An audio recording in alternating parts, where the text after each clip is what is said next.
Good morning. I am in Girard. I hope I'm saying that correctly. Ohio. It's about 9:30 in the morning.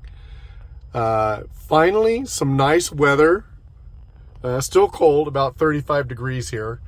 In line to get my truck washed after a week of snow and rain and dirty roads. On my way to make a delivery tomorrow morning near Chicago, Illinois.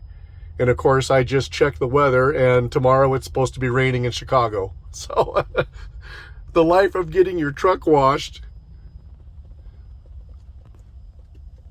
But it's a beautiful day here. Lovely to see, no snow.